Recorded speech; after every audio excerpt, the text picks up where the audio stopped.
जन्मिएर यो संसारमा आखिर के नै पायौं पराईलाई आफ्नो सोच्दा धेरै ठक्कर खायौं भत्क्यो धुरी चुइयो छानो कसो गरौँ रामा खाने केही अन्न छैन खोज्न कता जामा आफ्नो पीडा आफैले नै लेख्यो आधा आधा भाग्यले नै ठगिएका हामी अनुराधा भाग्यले नै ठगिएका हामी अनुराधा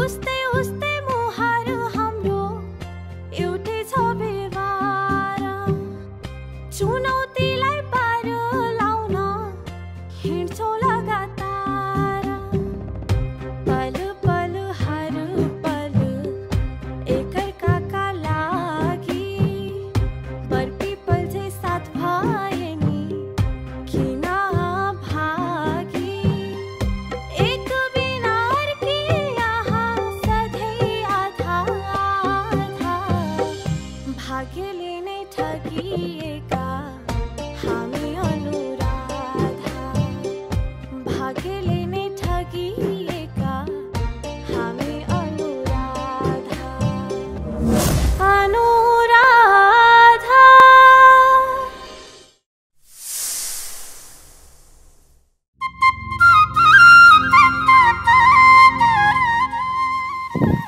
दादा अनि मेरो जिन्दगीको सुख दुःख जस्तो सुकै अवस्थामा पनि मेरो साथ कहिले नछोड ल माधु मेरो एकमुठी सास रहन्जेलसम्म म तपाईँको साथ छोड्दिनँ। दादा समय नि कति छिटो जाँदो रहेछ है भालापन सम्झिँदा हिजो जस्तो लाग्छ तर आज हामी माया लाउने भइसकेछौँ। यो सबै समयको खेल हो माधु, मिलन र बिछोड पनि। हाम्रो यो मायालाई सधैँभरि यस्तै राख्नुपर्छ है। हाम्रो यो मायामा कसैको पनि नजर नलागोस्। दादा हाम्रो मायामा म कसैको पनि आँखा लाग्न दिने छैन अनि कसैको आँखा लाग्ने पनि छैन। माधु अब त घर पनि जानुपर्छ। घरमा अनु र बा खोजिरहनु भएको होला। समय मिल्यो भने फेरि भेटौँला नि है। हुन्छ राजा, राम्ररी जाऊ है। म गएको ल। हस्।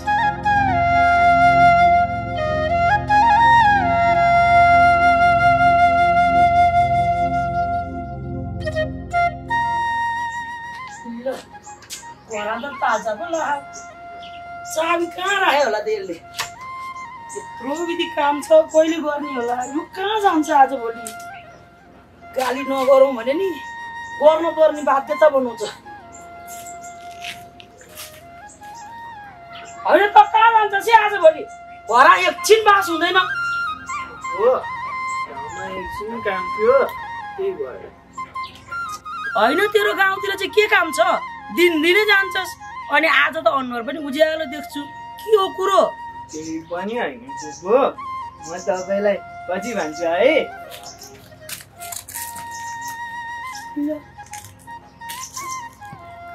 ल आँदै पो भित्र जान्छ यो केटालाई के भएको हो मादे घरको काम सबै गर है म एकछिन गाउँतिर जान्छु।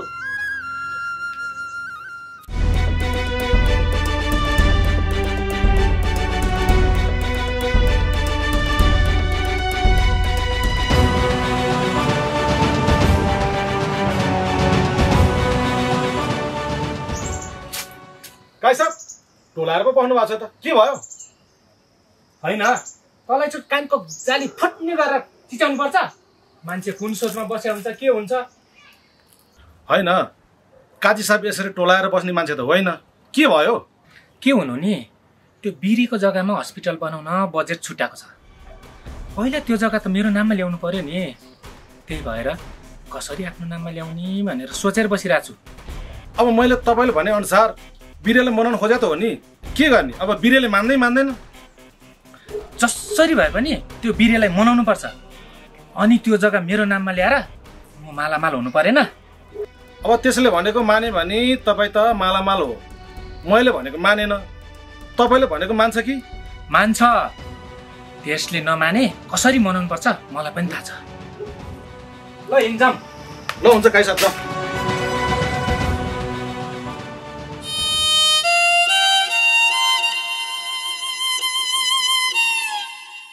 अनु, त बिरामी मान्छे भाँडा माझ्न पो लागिछस्। अनि राधा खै? बा जुठो भाडो टन्नै रहेछ, त्यही भएर हो। खै राधा एकछिन गाउँतिर गएर आउँछु भन्दै थिए। राधाको आज भोलि घरमा बासै छैन। गाउँमा त्यसको काम के रहेछ? घरको कामै नसकी जानुपर्ने। बा त्यसले पनि सधैँ कति काम गरोस्, म बिरामी भएदेखि सबै काम त्यसले गरे। जब यति भाडा त म माझिहाल्छु नि, धेरै छैन। अनु, छोरी मान्छे धेरै डुलेर हिँडेको पनि राम्रो होइन नि। बा राधा अरू जस्तो केटी होइन, त्यो गाउँमा केही काम नपरी गएकी होइन। अनु खै छोड, म माझिहाल्छु नि। त बिरामी मान्छे आराम गर। पर्दैन बा, मैले माझिसकेँ। म आएर मोलिहाल्थेँ नि, तैँले किन मोल्नु पर्यो? आराम नगरेर बिरामी मान्छे। राधा त कहाँ गर आकी? लोकसेवाको फर्म खुलेको छ अरे, त्यही भन्न मिल्छ कि मिल्दैन भनेर बुझ्न गएको हो कि बा। अनि राधा फर्म भर्न मिल्यो त? भन्न त मिल्छ अरे, तर मैले सर्टिफिकेट नागरिकता पैसा पनि बोकेको थिइनँ। अब भोलि गएर भर्छु।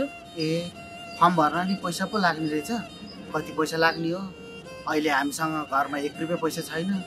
अलिअलि लाग्छ बा, तपाईँले हाम्रो लागि धेरै दुःख गरिसक्नुभयो।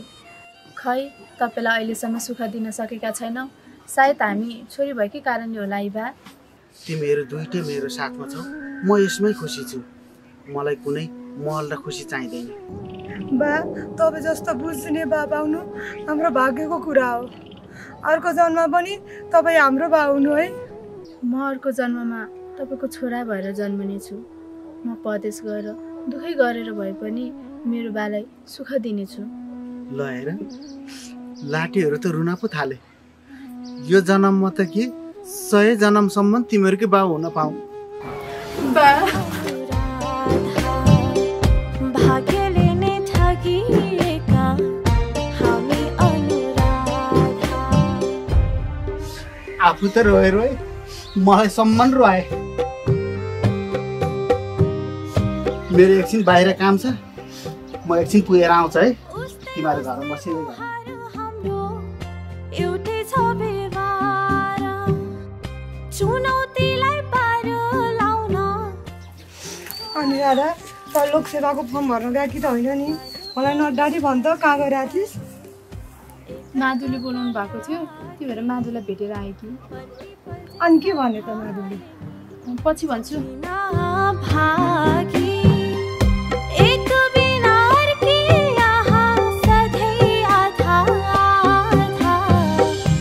भाग्यले नै ठगिएका हामी अनुराधा। भाग्यले नै ठगिएका हामी अनुराधा। अनुराधा। मलाई यो कविमा लेखिएको शब्द पढ्न मन थियो, बुझ्न मन थियो, तर के गर्नु, मेरो त भाग्यमै रहेछ। सायद मेरो बाआमा जिउँदो हुनुभएको भए मैले पनि पढ्न पाउँथेँ होला। के रे तेरो बाबुआमा जिउँदो भएको भए पढ्न पाउँथ्यो होला रे? तेरा बाबुआमा जिउँदो भएको भए त खान नपाएर मरिसक्थिस्। बाआमाको साथमा भएको सन्तानलाई खानेकुराको जरुरत पर्दैन फुपू। बाआमाको न्यानो काग नै काफी हुन्छ। तर के गर्नु, आफ्नो त भाग्यमा बाआमाको माया लेखिएकै रहेछ।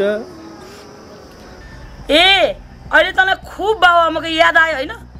भदा भाइ एक्लै होला, भोकले मर्ला भनेर म आफ्नो घर छोडी आएर तँसँग बसेँ।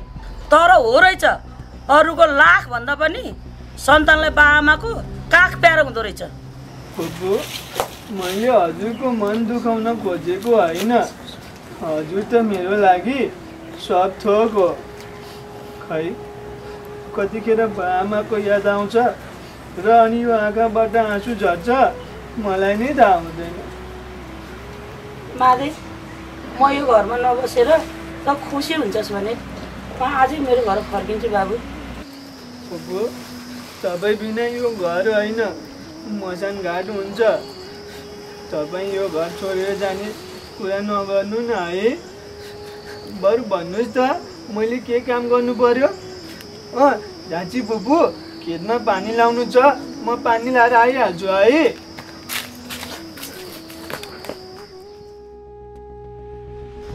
म यो घर छोडेर कहाँ जान्छु र माधे? यो त सब मैले गरेको नाटक मात्र हो। यो सारा सम्पत्ति मेरो नाममा गरेर मात्रै म यो घर छोडेर जान्छु।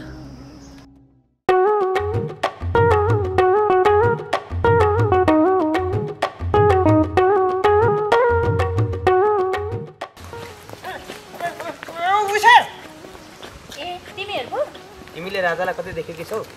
छैन देखेको, तर किन नि रे? किन नि होइन, तिमीले देखेकी छौ कि भनेर सोधेको नि। केही काम नपरी राधालाई त्यतिकै सोधेन होला त। काम त काम परेरै सोधेको नि, तिमीले देखेकै रहेनछौ हैन त? धेरै राधालाई सोध्दै हिँड्ने होइन है। माधेले थाहा पायो भने मार्ला नि तिमीहरूलाई। माधेले मार्छ किन? ल यिनीहरूलाई त थाहा नै पो रहेनछ। उहाँ माधे र राधाको चक्कर चलेको कुरा गाउँभरि हल्ला छ, यिनीहरूलाई अहिलेसम्म थाहा नै छैन। यदि यो कुरा सही रहेछ भने आज माधेलाई समस्या गर्नुपर्छ, जामिन गोप्टे। यिनीहरू त जोसेर पो गयो त। जेसुकै होस्, आफ्नो काम अर्कैतिर छ। भाउजू तपाईँ चौतारामा एक्लै एक्लै बसेर के सोचिरहनु भएको छ? भन्नुहोस् त के भयो? केही होइन बाबु, तपाईँको दाइ धन कमाएर लिएर आउँछु भनेर विदेश जानुभएको। अहिलेसम्म आउनु होइन, फर्किनु होइन। फर्किनुहुन्छ कि भनेर बाटो हेर्दा हेर्दै बुढी भएको पत्तै भएन बाबु। यसरी चिन्ता लिएर कहाँ हुन्छ भाउजू? मेरो पनि त 18-19 वर्षको छोरा धन कमाएर ल्याउँछु भनेर गएको, अहिलेसम्म फर्केको छैन। मैले पनि तपाईँले जस्तै चिन्ता गर्ने हो भने त कहाँ हुन्छ र? चिन्ता गरेर हुँदैन नि भाउजू। घरमा तपाईँको छोरी छ, मेरो पनि 2-2वटा छोरी छन्। चिन्ता नलिउँ कसरी बाबु? अब छोरी बिहा गर्ने उमेर कि भइसकि। कोही कुटुम्बमा माग्न आयो भने नि उसको बाबुको परिचय दिन मैले सक्दिनँ बाबु। म पनि छोरा फर्किन्छ कि भन्ने आशमा छु भाउजू। हामी छिमेकी छैनौँ र भाउजू। यसरी टोलाएर नबस्नुहोस्, हिँड्नुहोस् घरमा। छोरीले पिर गरिसक्यो अलि। सबै छिमेकी तपाईँ जस्तो कहाँ हुन्छन् र बाबु? भाउजू छोरीले चिन्ता गरिसकिनु होला, जानुहोस् घरमा। म एकछिन बस्छु बाबु, तपाईँ कहाँ जानु लाउनु जानु। हुन्छ भाउजू, म एकछिन गाउँतिर जानु लाग्यो, तपाईँ बिस्तारै जानुहोस् है। हुन्छ बाबु।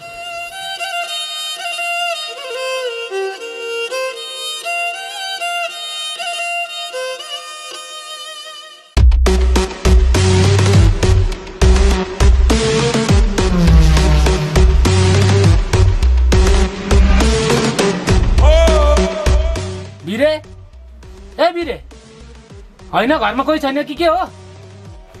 हजुर को हो? ए काजी बाबु, नमस्ते काजी बा। नमस्ते नमस्ते। अनि खोइ त बिरे बा? बा त घरमा हुनुहुन्न नि। अनि कहाँ गयो त तेरो बाउ? खै गाउँमा काम थियो भनेर जानु भएको। के काम छ र बासँग? काम थियो र पो आएको त नि। त्यो अस्ति जग्गाको कुरो गर्न आएको हामी। बाले जग्गा बेच्दिन भनेपछि तपाईँ किन बारम्बार आइराख्नुहुन्छ? किन बेच्दैन रे तेरो बाउले त्यो जग्गा? अनि मेरो ऋण चाहिँ कहिले तिर्छ? अब हामी तपाईँको ऋण जसरी भए नि तिर्छौँ। तर बालाई सधैँ जग्गाको बारेमा किचकिच गर्नुभयो भने मभन्दा नराम्रो अरू कोही हुने छैन। ए अब त तपाईँ ठुलो ठुलो कुरा गर्ने भएछ छैन? अहिले त भलेको जमानै छैन नि काई साहब। बाउ भएको बेलामा आउँछु। तेरो बाउलाई काजी आएको थियो भन्दे, अहिलेलाई गएँ म। हुन्छ हुन्छ, बा यसरी भनिदिउँला।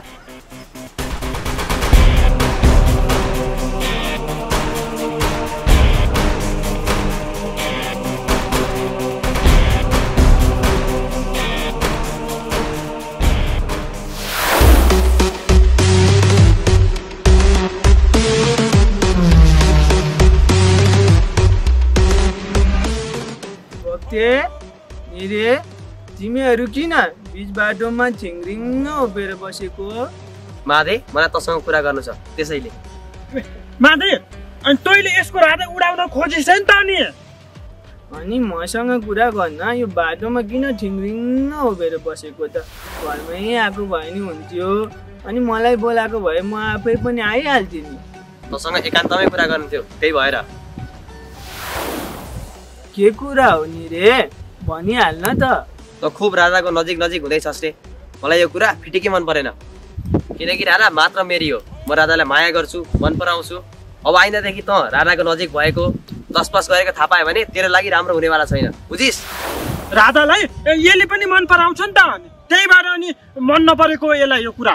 तैँले मात्र माया गर्छु मन पराउँछु भनेर हुन्छ? तैँले राधालाई एकचोटि सोधेको छस् राधाले चाहिँ तँलाई माया गर्छिन् कि गर्दिनन् भनेर? छैन। म जुन कुरालाई मन पराउँछु नि त्यो कुरालाई जसरी पनि आफ्नो बनाएरै छाड्छु, ख्याल गर। विचार गर है, यो काजीको छोरा पो हो त, फेरि ठुलो काम गर्नु पर्ला नि। मैले भनेको कुरा ख्याल गरेस् मादे। यो काजीको छोराको रिस हेर न, रिस हेर्छु मेरी राधालाई यसले कसरी आफ्नो बनाउँदो रहेछ।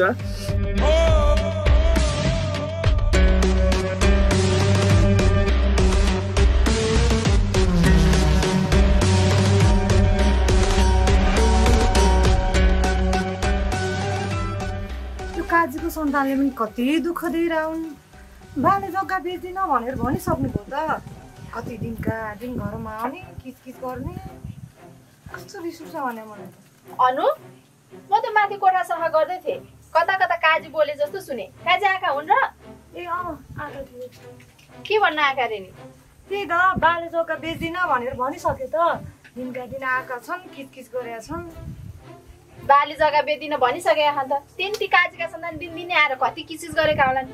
त्यही भने मैले पनि अहिले बा हुनुहुन्न, बाहिर जानु भए पछि आउनु भनेर पठाइदिएँ।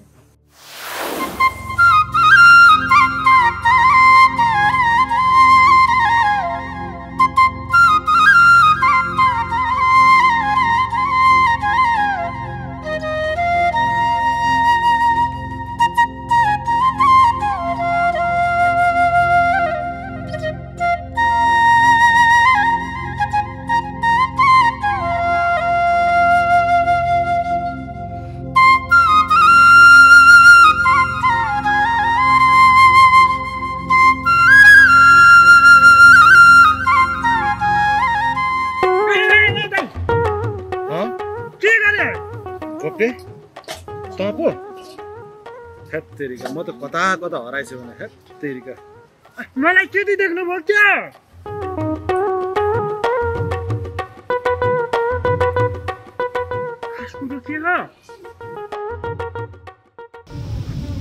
बुवा, म हजुरलाई केही कुरा सोध्न चाहन्छु। यो गाउँमा के भइरहेछ? हजुर र रमेश दाइ मिलेर केही योजना बनाउँदै हुनुहुन्छ अरे भन्ने सुनेको थिएँ। हो, तर यो काम सजिलो छैन। हामीले भविष्यको लागि यी योजनाहरू बनाइरहेछौँ, तर यो कुरा गोप्य रहनुपर्छ। केही व्यक्तिहरूले थाहा पायो भने हामी असफल हुन सक्छौँ। मैले बुझेँ, तर तपाईँको यो निर्णय र योजनाले हाम्रो यो गाउँ अनि हाम्रो परिवारलाई केही असर गर्छ कि भन्ने डर पनि छ मलाई। के तपाईँ मलाई विश्वास गर्न सक्नुहुन्छ? त मेरो कान्छो छोरो हो, त्यही भएर तँलाई म विश्वास गर्छु। तर याद राख, यो योजना आजको लागि होइन, भविष्यको लागि हो। तर हामीले विचार गरेर मात्र कदम चाल्नुपर्छ। कता कता मलाई डर लाग्छ तपाईँको यो निर्णय र योजना कार्यान्वयन गर्दाखेरि केही रहस्यहरू बाहिर आउला कि, अनि के हामी सुरक्षित रहन्छौँ त? हामीले सावधानी पूर्व कदम चाल्यौँ भने सुरक्षित रहन्छौँ। तर कान्छो, रहस्य र जिम्मेवारी दुवैको भार तैँले पनि लिनुपर्छ। त मेरो छोरा मात्रै होइनस्, परिवारको भविष्य निर्माण गर्ने व्यक्ति पनि होस्। हो बुवा, मैले तपाईँको कुरा बुझेँ। म तपाईँको योजना र निर्णयमा साथ दिन तयार छु। मलाई थाहा छ कठिन समय आउँछ, तर त्यसमा पनि हामीले धैर्य र समझदारी देखाउनुपर्छ। कसैले हाम्रो योजना बिगार्न खोज्यो भने त्यसको सामना पनि गर्नुपर्छ। हुन्छ बुवा, म सधैँ नै हजुरको साथमा छु। हजुरको हरेक निर्णय र परिस्थितिमा साथ पनि दिनेछु, अनि जस्तो सुकै परिस्थिति आए पनि त्यसको डटेर सामना गर्नेछु। तर हजुरको जुन यो काम छ नि, त्यसले चाहिँ हाम्रो परिवारलाई मात्र होइन, सारा गाउँलेको हित हुनुपर्ने छ नि। फेरि ठिक छ छोरा, म यो गाउँलेको लागि पनि केही गरौँला। तर अर्को कुरा, गोप्य कुरा भनेको नि हामी सुनाउनु हुँदैन, बुझिस्? बुझे बुवा। आमा, आमा, कतै हुनुहुन्न त? कता जानुभएछ?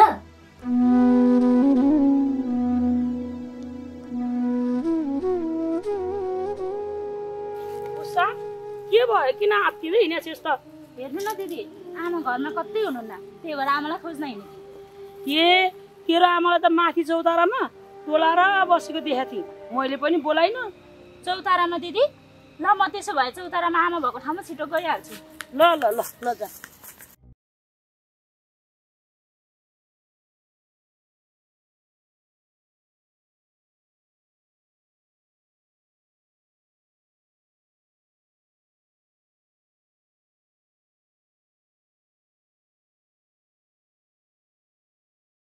आमा किन यहाँ आएर बस्नुभएको?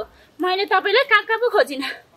घर बस्दा बस्दै दिक्क लाग्यो, यहाँ आएर बसेर एकछिन मलाई शान्ति मिल्छ कि भनेर बसेकी छोरी। आमा म तपाईँको साथमा छँदैछु त, तर पनि किन तपाईँ यसरी आएर एकान्तमा बस्नु भएको? छोरी मेरो उमेर आधा आधी भइसक्यो, तेरो कन्यादान नगर्दै मर्छु कि भन्ने मलाई चिन्ता लाग्यो। आमा म तपाईँलाई छोडेर कहाँ नै जान्छु र? छोरीको जात हो, एक दिन न एक दिन परै घरमा जानै पर्छ। अरू छोरीहरू गयो होला, तर म मेरी आमालाई छोडेर कतै जान्न। छोरी त्यस्तो नभन्, मेरो लागि छोरीको भविष्य बिगार्दिन। म सम्झेल त मसँग हुन्छस्, म मरेपछि तेरो हालत के होला? तँलाई जीवनभरि खुसी राख्ने कोही न कोही एउटा व्यक्ति त चाहिन्छ। बुढीमा जे पाए त्यही नभन है।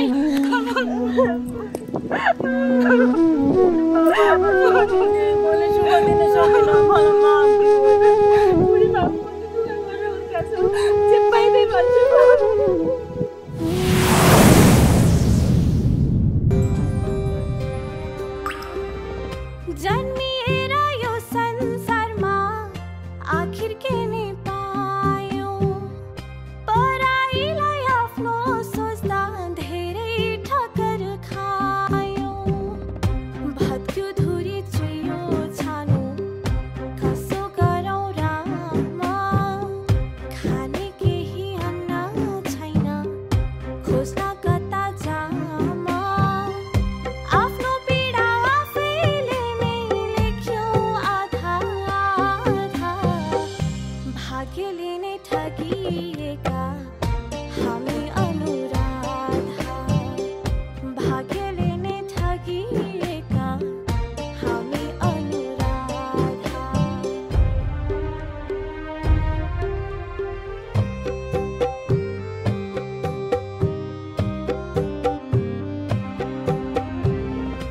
उस्तै उस्तै मुहार हाम्रो एउटै छ व्यवहार, चुनौतीलाई पार लाउन हिँड्छौँ लगातार। पल पल हर पल एकअर्काका लागि, बरपिपल झै साथ भए नि किन भागी। एक बिना अर्की यहाँ सधैँ आधा आधा, भाग्यले नै ठगिएका हामी अनुराधा।